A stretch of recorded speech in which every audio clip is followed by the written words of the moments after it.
This is the Pioneer Vision Weekly Report for baseball, and it's been one great stretch for Sacred Heart Baseball. So right now we're going to talk to the head coach, Nick Giaquinto, because, Coach, usually when we do these reports, we talk to somebody who really stands out, but everybody's been standing out. You're getting outstanding starting pitching.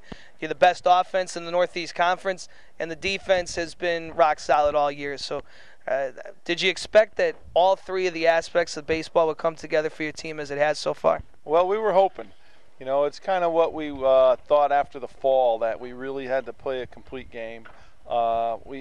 Defense has been tremendous, and which is kind of what we anticipated, because with all the guys coming back, they finished really strong last year. Our infield just making all the plays. Pitching-wise, it was a big question mark because we lost 3 seniors. Hitting-wise, it's been great. You know, I mean, with the switch to the new bats, everybody had to make adjustments and become more of team-oriented at the plate. You know, we knew we had to cut down our strikeouts. We knew we had to advance runners. We knew we had to bunt more and hit and run more, and the guys have embraced it. You know, and I give them a lot of credit for understanding what had to be done and working hard to get it done. Well, winning ball games, you've done it in so many different ways. You've won 8 of 9. Most importantly, you've won 8 straight conference games. But I'll look at the Mount St. Mary's series, a game in which you take advantage of an error. John Murphy comes up, hits a 3-run go-ahead home run. Then you have your games where you blow teams out, where everybody hits 1 through 9. And then the games, like you say, producing runs, hitting and running, bunting, getting the great starting pitching. So the different ways you've won games, whether they're tight, whether they're blowouts, what does that say about your team, just winning games in different manners? I think it says that we play 9 innings, you know, and that's something we hammer home, is that, you know, good teams score late, good teams finish ball games, and I really am proud of the way that the guys have prepared game in and game out to get ready to play ball, and that they have gone to the plate in the 9th inning with expectations of coming back and winning ball games. And also, you've had your tough spots too. There's been some tough losses, but it seems like in those games, say the UNLV series, the guys don't put their head down, feel sorry for themselves. They come back after a tough break, and it seems they've always got the tying run on base. They're always scrapping and always in the game to the very last out. How do you think that can help you down the stretch here as we move into the final part of the season and get ready for the tournament? Yeah, I think it's a sign of maturity. Our leaders, you know, our seniors and our guys who've been around understand that it's a crazy game. It's a game of failure, and you have to just get ready for that next at-bat, for that next game. You know, in baseball, you lose a game, you got to get ready another half hour to play game 2. So there's really no time to feel sorry for yourself or beat yourself up.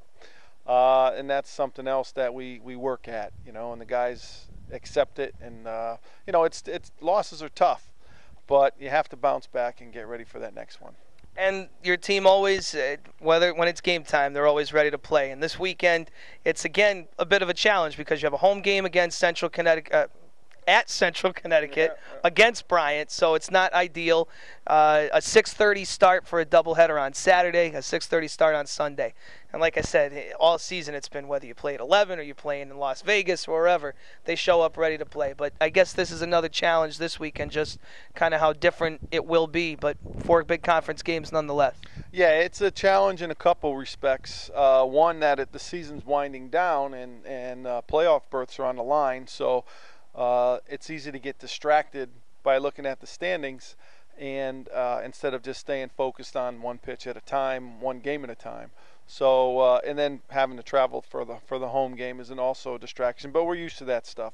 We're used to bouncing around and getting curveballs thrown at us. So it's a good group of guys. They're pretty mature. They understand what has to be done. So I got a lot of confidence. All right, looking forward to the weekend. Thanks a lot for the time. Thank you. Nick Giaquinto, head coach of the Sacred Heart Pioneers. Big weekend, 4 games. Again, 3 o'clock on Friday at CCSU. Then Saturday, doubleheader beginning about 6:30 after the conclusion of the Bluefish game. 6:30 as well on Sunday. If you can't make it to the park, we have the call for you on the Pioneer Sports Network all weekend. Can I add one thing? Sure. All right.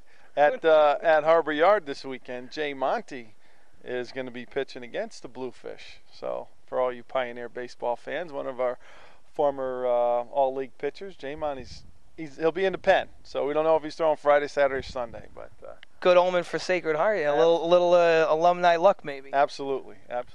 Coach with a curveball gets it in though. You got a curveball.